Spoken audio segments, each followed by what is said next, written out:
Val gripped the edge of the diner table, hiding her frayed cuffs from the wealthy women across the booth. 34 years of shaping young minds, and this was her brutal reward. Absolute financial ruin. Nina flashed a heavy gold Nassau bracelet. Gail bragged about expensive watercolours. Bev talked about her latest hiking trip. Val swallowed the bitter taste of hidden poverty. They stared. Their eyes dripped with toxic pity. Poverty is a quiet, rotting disease, but the sympathetic smiles of successful friends burn like acid. She was drowning in bills, surviving a brutal public humiliation.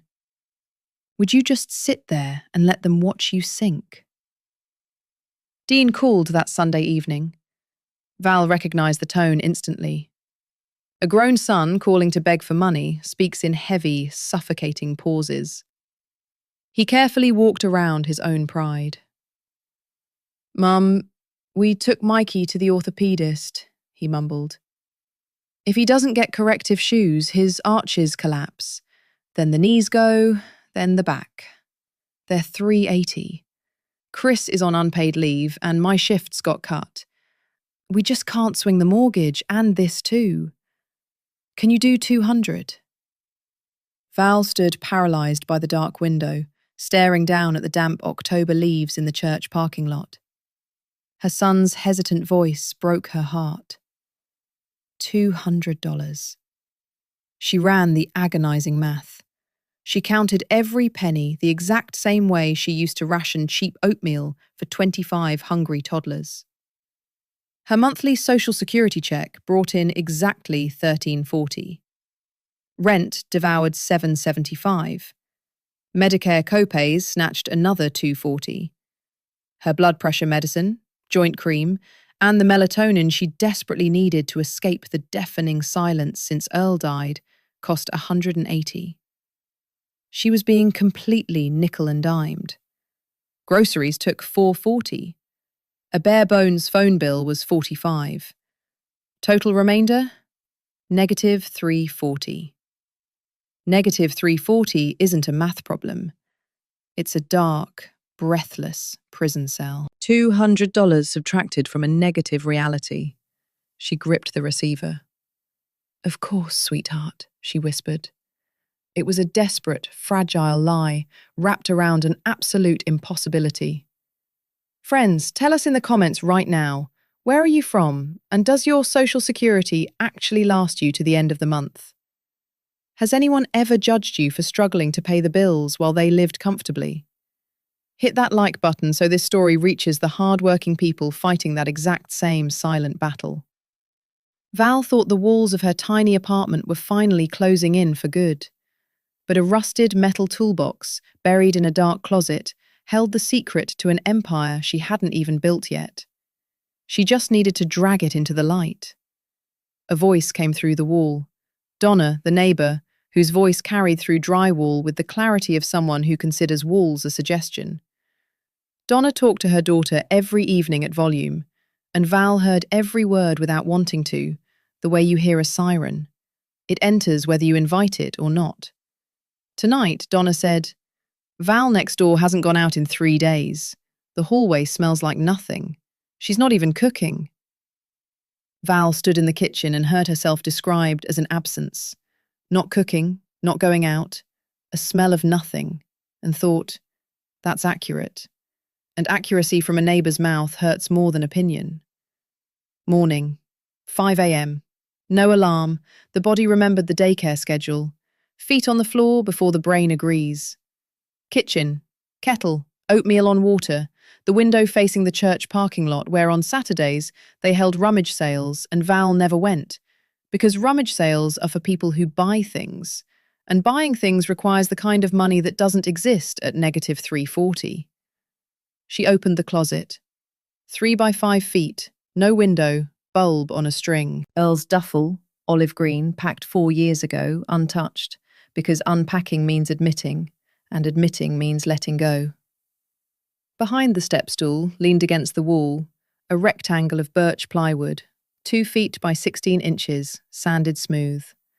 Earl had cut it for a hallway shelf, measured, cut, sanded by hand, and didn't finish. Val ran her palm across the surface, smooth, no splinters. Earl did everything completely. She took the plywood and remembered, not Earl, that came at night, but the daycare. The daisy room. The wall where she'd hung homemade sensory panels, plywood with latches, locks, switches, zippers. Children stood in front of them for an hour, clicking, turning, pulling, and it was called Montessori Sensory Development, which in practice meant children busy, teacher drinks her coffee. Val had made every panel from scraps. Budget was zero. Every latch scavenged from the janitor or pulled off broken furniture. The hands remembered. Mark, drill, screw, check every edge. The hands remembered better than the head. Kitchen table. Earl's toolbox. Green metal, E-row scratched on the lid. Drill, bits, screws, screwdriver. Everything in the order he'd left it. The battery was dead. 4 years. She charged it overnight. Morning. It whirred, hoarse, uncertain, then steady. And from that sound, Earl's drill humming, Val felt something she hadn't felt in 4 years. Presence. She assembled from what was in the apartment. A brass latch from Earl's toolbox, a light switch from an old lamp, a bootlace from Earl's work boot. From the duffel, she opened it, pulled one boot, extracted the lace, set the boot back, didn't cry. The lace was going to work, and work is movement, and movement is life. A caster wheel from a broken nightstand, a zipper from an old jacket, a rope loop, a hook from a hanger. 3 hours, marked with pencil and ruler, every piece at child palm distance. Drilled, checked every edge with her finger. Latch in the center, switch left, bootlace right, wheel at the bottom, zipper diagonal, hook at the top. Cost, 0. Everything from the apartment, the toolbox, the closet. Plywood, Earl's. Tools, Earl's. Hands, Val's. Saturday she brought it to Dean's, wrapped in a towel. Mikey sat on the floor surrounded by blocks and a stuffed bear. Val set the board against the couch. He froze. 1 second. 2. Then, hands forward, fingers found the latch, turned it, click.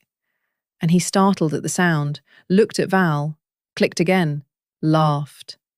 The laugh that lifts every adult mouth involuntarily, by reflex.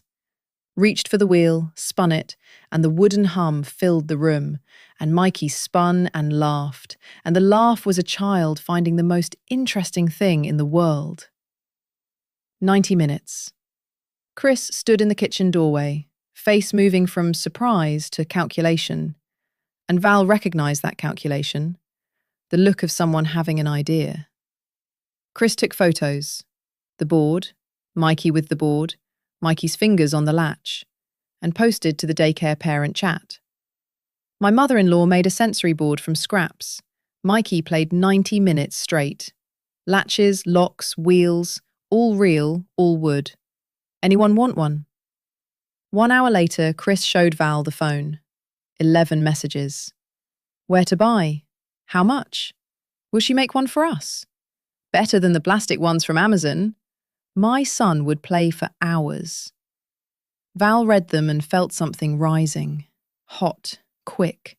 The feeling from before the holiday show at the daycare, when the room was full, the children ready, the music about to start. Chris waited.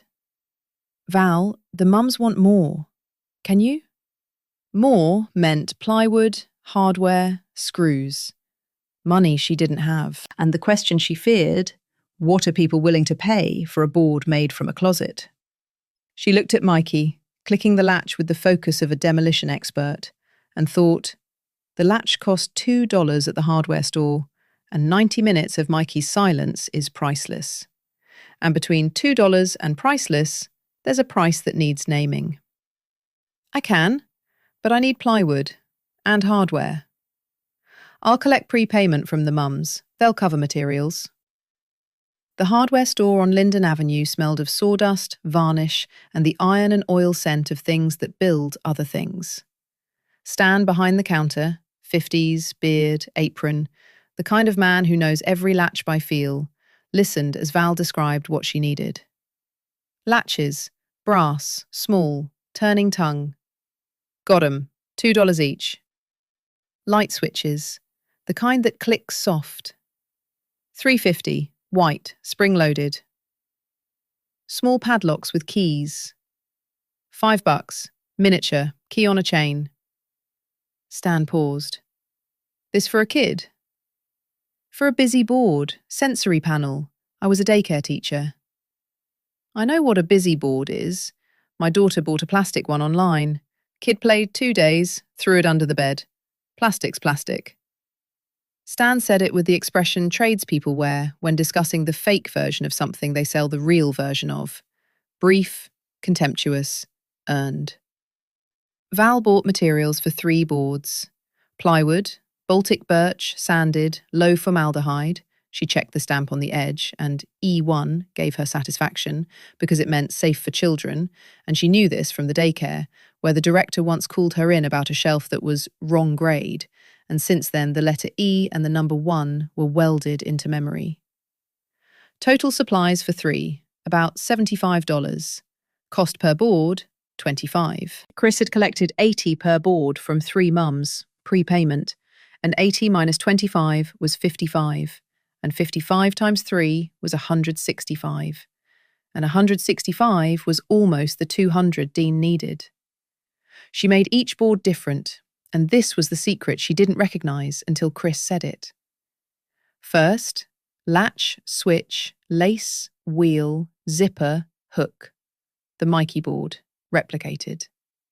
Second, padlock with a tiny key. The key was its own joy. Small, shiny, enters the lock with a soft clink, and what child can resist? A door hinge with a painted cat behind it. A spinner from a bottle cap.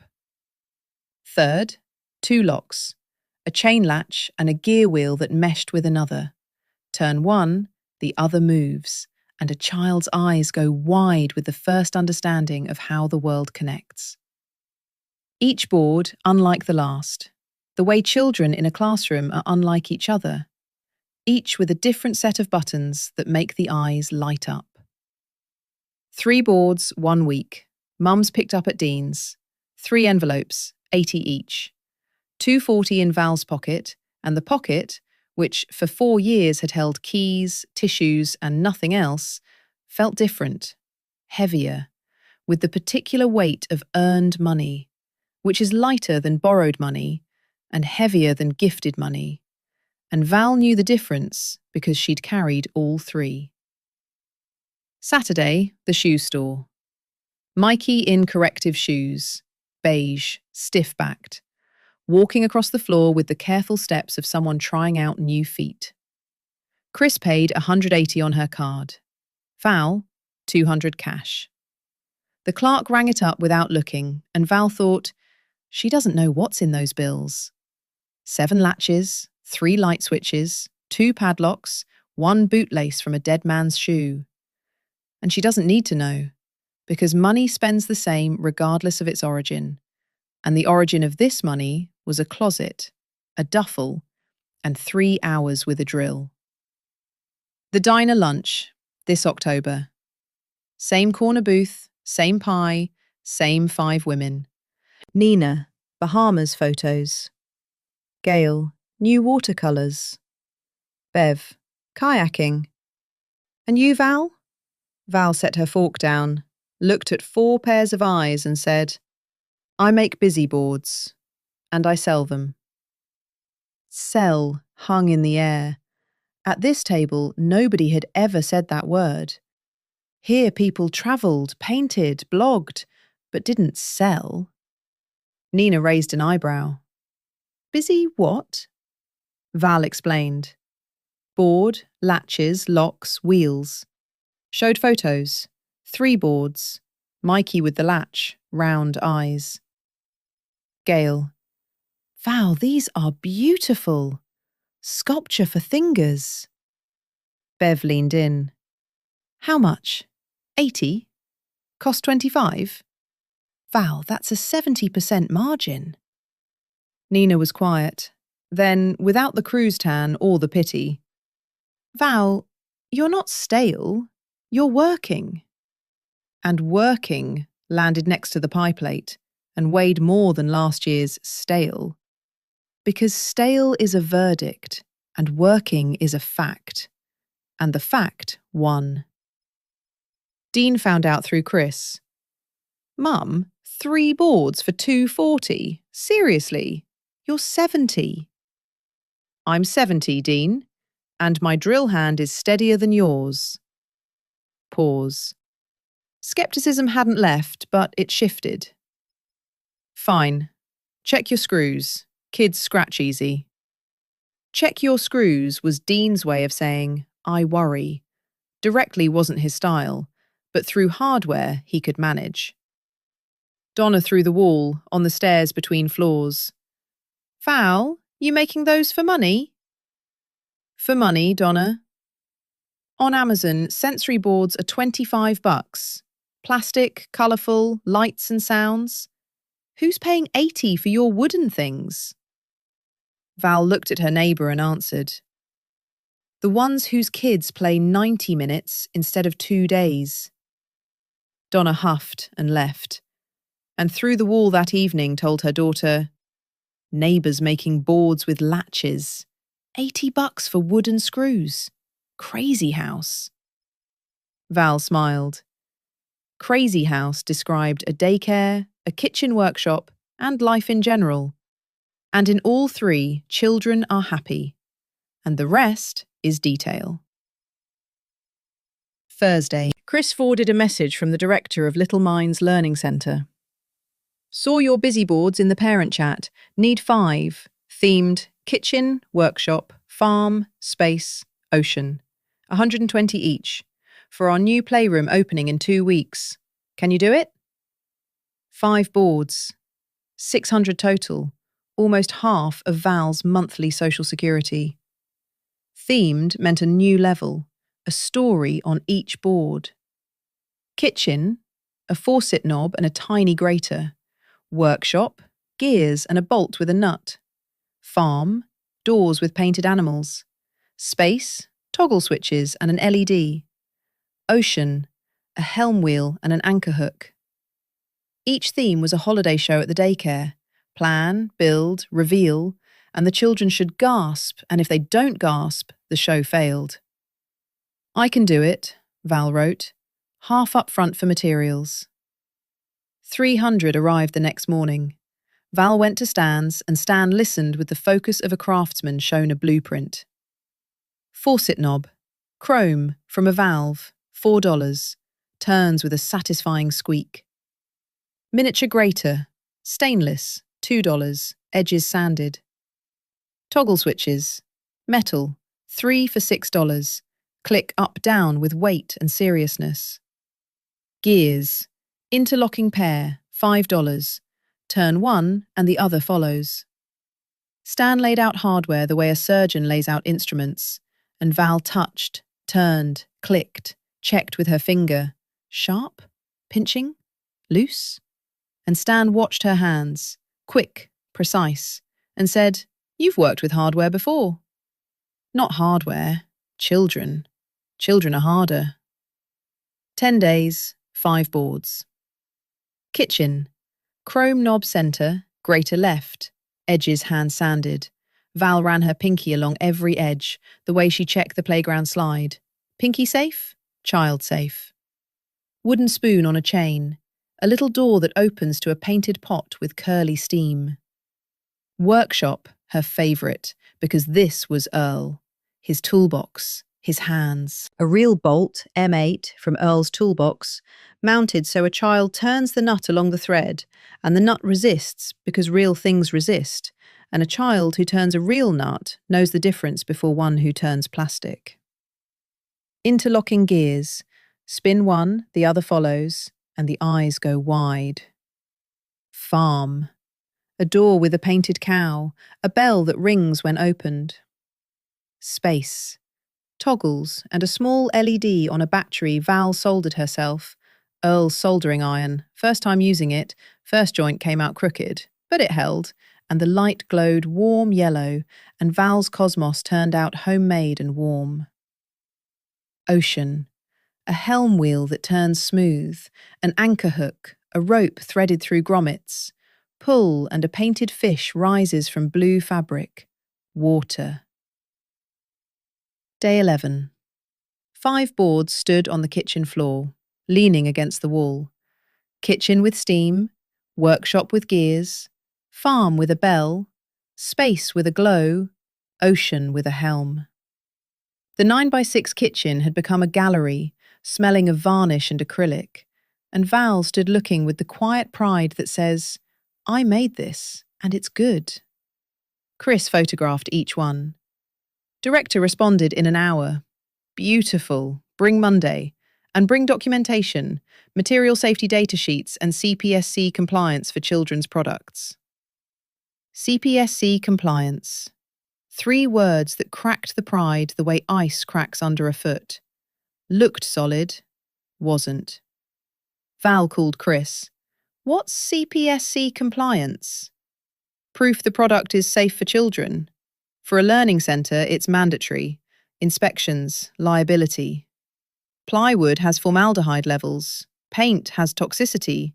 Hardware has sharp edges and small parts. Without certification, the centre can't accept them." Words Val knew, from the daycare, where every September an inspector checked everything from fire exits to swing bolts, and every bolt had to pass, and if it didn't, citation, corrective action, redo. How do I get it?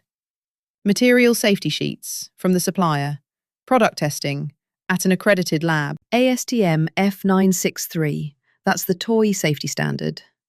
She hung up and sat among 5 boards that an hour ago were pride, and were now a problem. 5 beautiful, varnished problems without a stamp. Donna, through the wall. "Certification?" I said, "Who needs wooden things? Money and stress, Val." Dean, by phone. "Mum, maybe stop? A learning centre is liability. Kid gets scratched, it's on you." Dean, "I've worked with children my whole life. Not one child got scratched on my panels." "Mum, that was daycare. This is business." "Business is the same daycare. Just instead of a director, there's a certificate." Dean went silent because there was nothing to counter. Morning. Val called Stan. "Stan, I need safety data sheets on the plywood and the varnish." "You insult me, Val. Birch plywood, E1 grade, here's the SDS. Varnish, non-toxic, child-safe line, certificate on the manufacturer's website. Print it." Downloaded, printed at the library for 40 cents. The product test. A CPSC accredited lab in Columbus did children's product testing. ASTM F963. Sharp edges, small parts, lead in paint, structural integrity. $250 for one product. Report covers a production series. Val chose workshop, the most complex. Bolt, gears, lock, door. If it passes, the rest pass easier. $250 from 300 remaining prepayment. 50 left. If the lab fails the board, the prepayment is spent, the order is dead, and 5 boards stay in the kitchen. Val wrapped workshop in a towel, rode the bus to Columbus. 2 hours, the board on her lap, and at some point she caught her reflection in the window.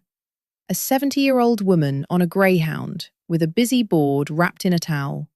And the reflection looked either desperate or determined. And she chose determined, because desperate doesn't take the bus. The lab smelled of reagent and clean surfaces, the smell of any lab, the smell of systems, and Val had spent her whole career inside systems. Daycare is a system. Ratio, portions, schedules, inspections.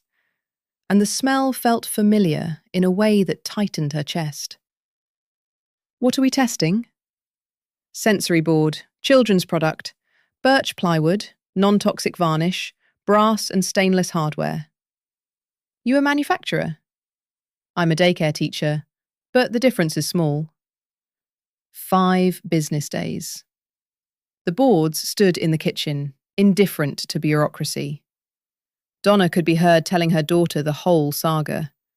Dean texted once. Any news? Val wrote back. Waiting.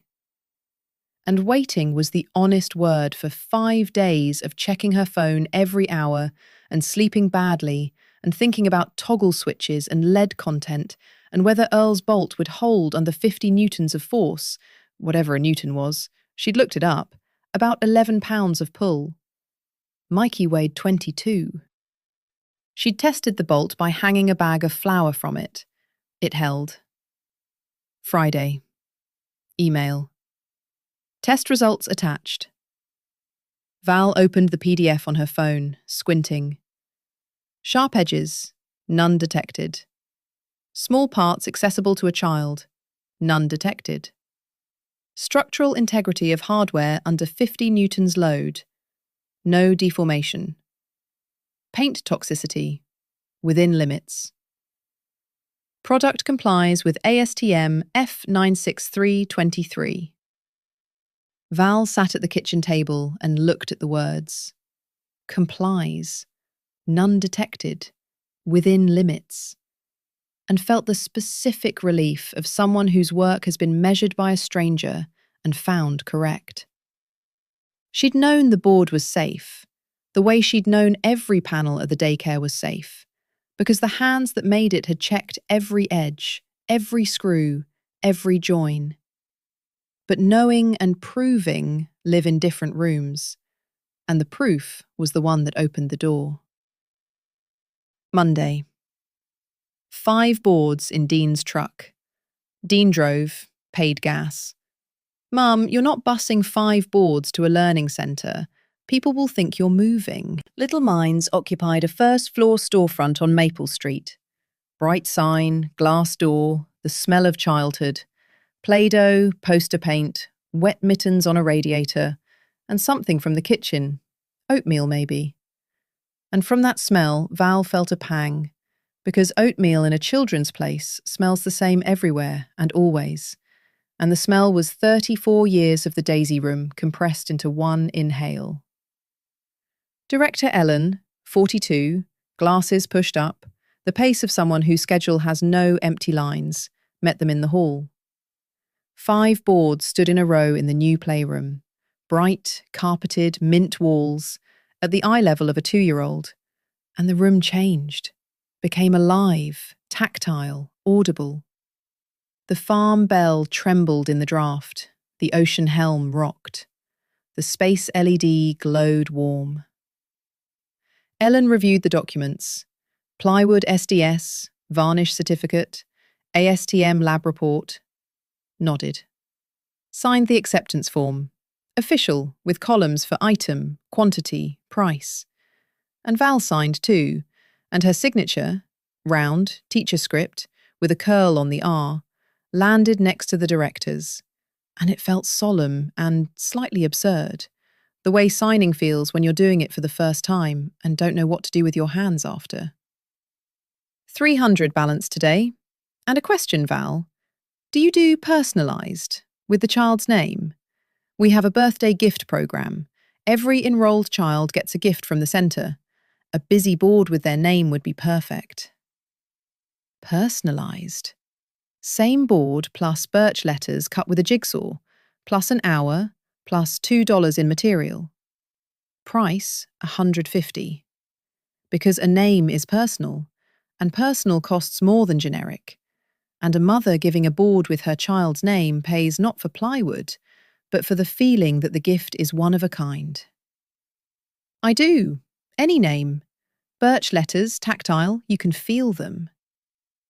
Ellen wrote in her planner, busy boards, personalised, V. Rowe. Val saw her name next to schedules and supplier numbers, and V. Rowe sounded different there. Not a retiree on the 4th floor, but a vendor. a person who gets called when a board with a name is needed. Chris posted photos. 5 boards in the playroom, a 3-year-old boy in front of space, flipping a toggle with the face of an astronaut. 200 shares in a week. Comments. Where to order? How much? Do you have transport? And Chris answered, and Val's phone rang 2 to 3 times a day, each call beginning the same way. I saw the photos. Do you make busy boards?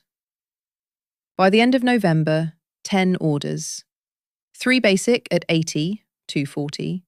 4 themed at 120, 480. 2 personalised at 150. Names Aria and Matteo. Birch letters. Mums ran their fingers over them the way people touch something precious. And 1 special, for a child with cerebral palsy. Larger pieces, softer handles, lighter springs. Val made it in 3 days, because a CP child's hand is weaker, and a latch easy for a healthy child is impossible for one whose fingers don't fully close. So Val loosened every spring, wrapped every handle in fabric, tested each piece with her eyes closed and her pinky. The same test, the same finger, the same standard. This order she charged at cost, $40, because some things your hand won't let you price at full. Stan at the hardware store now set aside interesting finds. Figured brass latches, gears of different sizes, star-shaped knobs.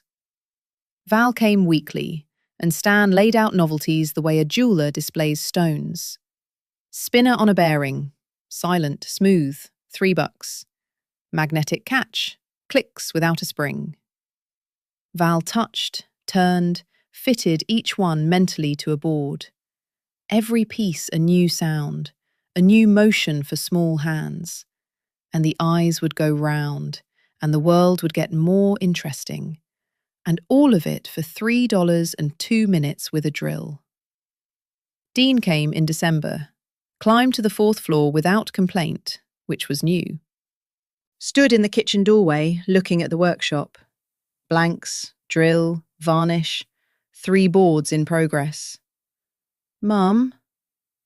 A minute of silence. Make one for Mikey, personal, the best one, with his name, and that latch he loves. Val understood. Make one for Mikey was the first request in 4 years that wasn't about money. The Little Minds order was work. This was family. Between them, a $2 brass latch. Free, family discount. Mum, I'll pay. For Mikey, free. Always. 4 days. Earl's last piece of plywood, the one from the closet, the one that started everything. Val ran her palm across the surface and thought, Earl started a shelf, I started a business. Both from the same birch, both for family, both by hand. She picked up the drill, unscrewed the brass latch from the first board, the original, the gift, and moved it to the new one. Letters Mikey across the top. Birch, jigsaw cut, sanded. Beside the latch, burned with the soldering iron, Mikey's latch. 12 pieces instead of 7. 2 little doors, behind one a painted cat, behind the other, Mikey. Round face, 3 hairs, grin. LED, gears, Earl's bolt, rope, padlock with a key tiny as a child's pinky. Mikey got it on Christmas. Tore the wrapping, froze, fingers found the latch. Click. Laughed. Again. Again. Val stood beside him and thought, that click was the most expensive sound in her life. Dearer than applause at a holiday show. Earl's toolbox was empty now. The last latch gone to Mikey's board. Last bolt to workshop. The compartments were clean. Hardware had gone into boards, started new lives. Tools remained. Tools get passed on. Val closed the box. ran her palm across E row, set it on the closet shelf. Took the new one, red, from Stan's, and wrote V row. Nina called in January. Val, my granddaughter turns 3. Can you make one? With her name? 150, Nina. Do it. And Val, last year I said stale. I was wrong. Val held the phone. I was wrong from Nina was worth more than the Little Minds order. A report is paper, and I was wrong is a person seeing another person freshly. Thank you, Nina. The best one. Morning. Kitchen. Birch blank on the table, pencil marked. Drill on the windowsill. Stan's bag of new hardware. Figured latches, brass, gleaming. On the wall, the ASTM report in a sleeve. On the table, the red toolbox marked V row. Inside, bits, screws, new latches that haven't clicked yet but will, because somewhere a 3-year-old girl doesn't know yet that her grandmother's friend will make her a board with her name, and on it a latch will click, and her eyes will go round, and the world will become interesting. The drill hummed, steady, full speed. No silence anymore. Work, orders, Stan with hardware, Chris with photos, Mikey with his latch. Dean, who no longer asked, seriously, but asked, Mum, can you do 3 by March? Val could, and did. And each board was the only one of its kind, the way every child who reaches out a hand is the only one of theirs. To wrap up this story, let's look at what Val did to reach her goals and cover her needs. What did Val do? She was 70, her friends thought retirement meant cruises or stagnation, and there was no third option. Val found the third option. She remembered that for 34 years she'd made things that lit up children's eyes, and realised the hands hadn't retired, and the children hadn't disappeared, and the eyes still light up the same way. 3 lessons. First, she turned a daycare skill into a product. A busy board is a sensory panel from the Daisy Room, only now someone pays for it. Val didn't learn anything new. She took what she'd always known and named a price. Sometimes a business is what happens when you stop doing for free what others are willing to pay for. Second, the right partner multiplies everything. Chris photographed, posted, answered messages, handled payments, found the learning centre order. Val built boards. Chris built sales. If someone near you understands phones and the internet better than you do, ask for help. That's not weakness. That's a team. Third, she agreed to grow. From one board in a closet to themed sets, personalised orders, a learning centre contract, lab certification in Columbus. Every step scared her. Every step cost money and nerve. Val took the next one because the previous one was already done, and stopping in the middle is worse than starting. Every one of you has a skill someone will pay for.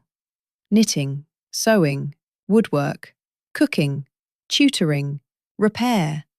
Whatever you've done your whole life. Write in the comments, what can your hands do? Hit that like button so this story reaches the people who need it right now. And subscribe. Every week we share stories of people who stopped being embarrassed and started earning with what they knew all along.